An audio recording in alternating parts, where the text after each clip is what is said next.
All right, second IB teacher we're interviewing. What IB classes do you teach? I teach IB Chemistry SL, so a standard level course.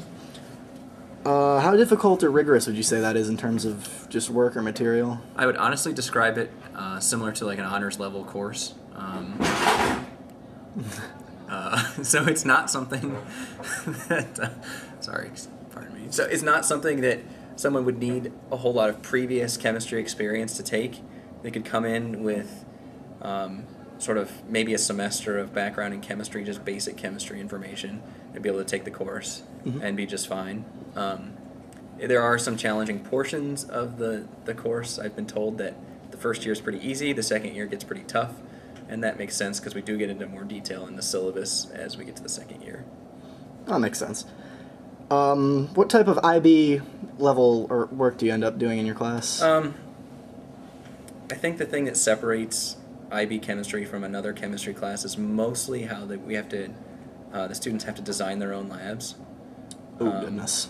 So they're basically just given a prompt, like investigate a factor affecting X on Y, and then they have to come up with all the materials and the procedure, and then actually design that experiment, run the experiment, collect the data for it, and then draw conclusions from their own work, and then suggest what they would do for the future. So it, in a sense, gives them an idea of what a real scientist would do in their field,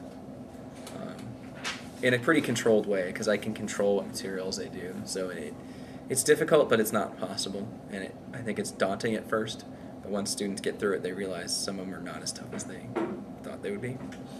That's good. What do you think your opinion on the IB program as a whole is? I really like the IB program. I like the idea of the IB program.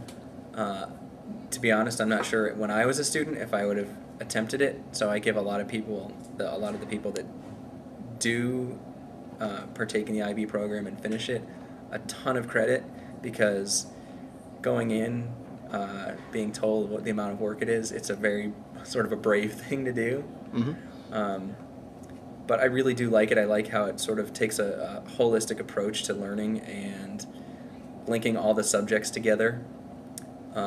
I think it'll be an invaluable experience for, I'd say, probably 90 to 95% of the students that do it. When they get into college, I think they're going to realize how much taking the IB program has benefited them.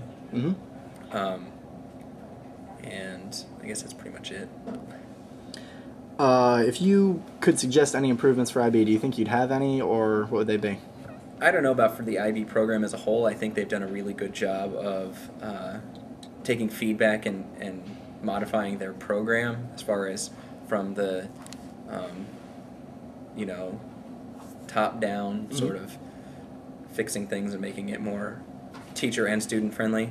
As far as a program in the school in particular, I would say the best thing would be to make students as aware as possible as what they're actually getting into, because for the first couple groups, I think there have been a couple of students who got involved in the IB program and didn't really know what they were getting into, and it wasn't exactly right for them, which is okay that happens here and there, but I think it's happened more than it should have. So I think as we go forward with IB at this school, that's going to be the key, is to make students aware of what they're getting into, but still keeping them enticed in the program and talking about how beneficial it could be to them in the future. Okay. Thank you for your time. You're welcome.